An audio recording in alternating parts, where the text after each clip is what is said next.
did I say about Steve Kerr, fam? Like when you're paired up with these players and I haven't really seen anything. And even Frank Vogel's even better than Steve Kerr because we've seen him do something. You're played up with these great players, fam. Yo, It you is what can't it say is. that, bro. You can't just say that Fam, it is what it it's a is. fact. It's not a fact. It's a fact. We haven't seen Steve Kerr do anything when he didn't have Klay Thompson and Steph Curry at their prime. So when Mark Jackson got fired and Steve Kerr came in and he turned the team up, that's not his coach doing? The That's team not was his already coaching? turned. The team was No, it already wasn't. turned. No, it They weren't wasn't. an They were NBA 60 with championship. Mark Jackson. Yes, it Let's keep it a was. buck. The team was already turned. He came in at the precipice of the Steph Curry breakthrough. That's what he inherited. Yo, okay, Chris, I'm gonna ask you a question still, because what you're saying makes no sense to me. You're saying Frank Vogel is better than Steve Kerr because he did something without Steph. I didn't and say Clay. better. I said his resume is even better than Steve Kerr because we've seen him win before. Without Steph and Clay. No, I'm saying Frank Vogel, his resume is even better than Steve Kerr. So when I say that he's just His out here resume winning is with better than a 3-time champion? as a coach, yes, it is. I haven't seen Steve Kerr do anything. When have you seen Steve Kerr win a game? Without I've seen Steve Kerr drop ridiculous out of bounds plays in the clutch, drop great plays in the clutch. I've seen that still. I've definitely seen that.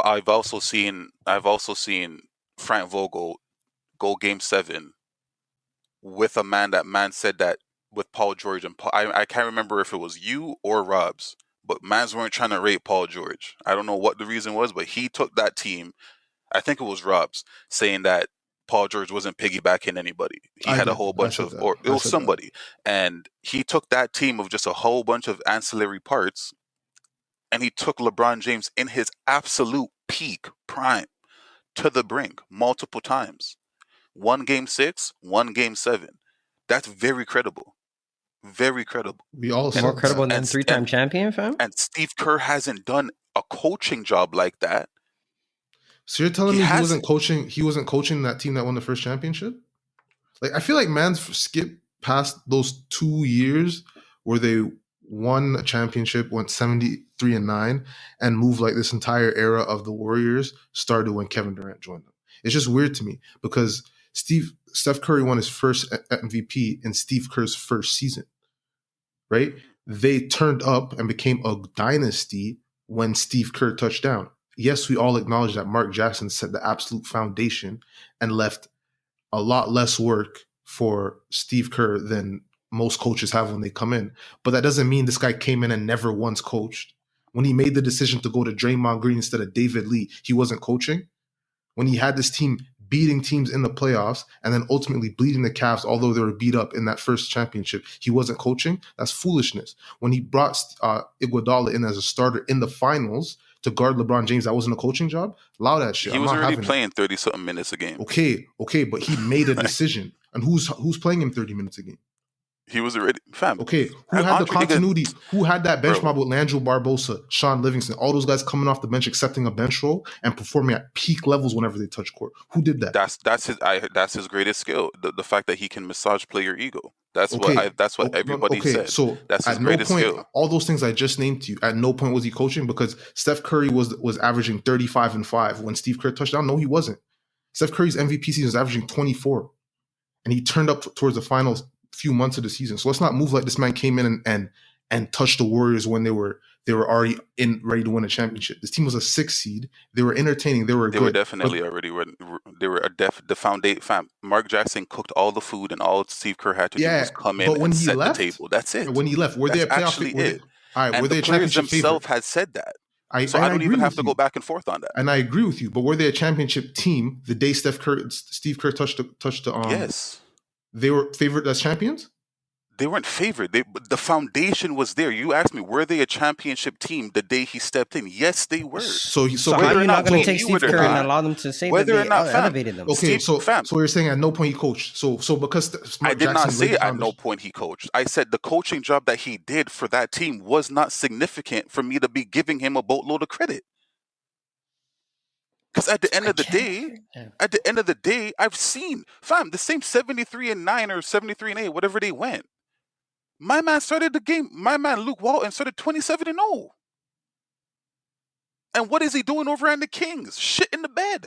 But that's Shit's because of in the bed, fam. That's because of the foundation that Steve Kerr had established at that point. That team Oh, was now, all right, okay. no. That's Steve Kerr's foundation. No. But I'm saying, obviously, Mark Jackson started that. But when that team that Luke Walton took over, that's Steve Kerr's team now. That team won a championship. That team was a well-oiled machine. They could have went out there with nobody and won games at that point. But Steve Kerr helped put that offense together, finalize it. If he didn't start it, he helped finalize it. He refined it. That championship team, that 73-9 team, who thought that Mark Jackson team would ever went 73-9? That's the same exact team Mark Jackson left. Mark Jackson, fam, Steph Curry and Klay Thompson were in the peak of their powers. No, they weren't. What foundation? No, they weren't. They were not in the peak of their powers. Yes, they were. Steph Curry was averaging 24 a game. He has never averaged less than that since. Season, he was averaging 24 a game. That's not when Steph Curry touched down. Fam, so when Steve Kerr took over. What are you talking about? When Steve Kerr took over? That 73-9 season is not when Steve Kerr took over. That's not when he took over, still. I didn't say that. You know what? You said he was in the peak of his powers. This is what you managed. So hold on. I did not. He took over the year before. He took over the year before, right? Right. No, he took over 2 years before. 2 years before. No, the year before. The year before. He took over the year before and he won the championship. Yes, in his first year. He had that issue with his back. Now he's out. Now Luke Walton comes in. They go on that torrid play and finally lose to fucking MCW after 27 games or whatever the number was. What I'm saying is that right there, if you're saying to me the rebuttal to that is Steve Kerr already laid the foundation from a year before, but then you don't want to actually give the same type of credit to the one who actually laid the primary foundation. So I gave that credit off rip. I gave that credit off rip. But just because Mark Jackson laid bricks doesn't mean Steve Kerr didn't come in and lay any bricks. That's my point. Fam, if you lay bricks at the top of the crib when the foundation of the house is already built, why am I going to move like you did anything? To an NBA Especially when you have Steph Curry at the peak of his powers. You do not go from 73. You do not go from a 6 seed to an NBA champion and 73-9 and only lay 2 bricks. Steph Curry, when Steve Kerr took over, was not a top 5 player in the league. He wasn't. Simple. He was not. And Steph Curry rose to the peak of his powers. I remember his Jordan year when Mans were. What year was it when Mans were saying that Steph Curry is basically our Jordan? 73-9. Let me search it up right now. What are you talking? You don't know what you're talking about? Fam, I'm searching. Can I? No, shut the fuck up. Can I search up his entire number so I can see what's going on? All right, you do that. What I'm saying is... All right, don't know. Don't know. Because, don't know. I appreciate the foolishness this man's talking about. What? Because he went 73-9, won unanimous MVP in that year when he touched the peak of his powers. So a player rose to the peak of his powers with Steve Kerr, but Steph Curry did everything. So before he ever touched that absolute peak, when he became unanimous MVP, they already won a championship. But Steve Kerr came in and laid 2 bricks. Man's keep missing with that shit, bro. I understand that he came into a very good situation. No one's ever took over a team as good as Steve Kerr did. Maybe only Steve Nash.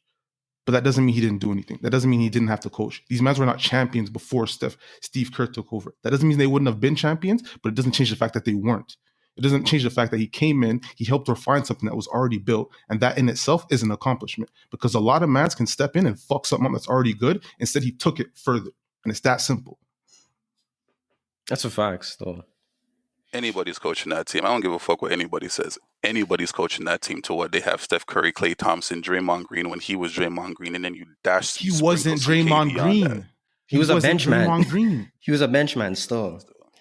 He was a bench man. You see what I'm saying? Where mans forget the progression of this entire thing. Man, skip to the finished product. Bro, Draymond Green was a bench man. Second round pick off the bench. The idea to put David Lee on the bench over Draymond Green was just an easy one. Like, it was just a foregone conclusion. It wasn't. And David Lee was an all-star, eh? He was an all-star still.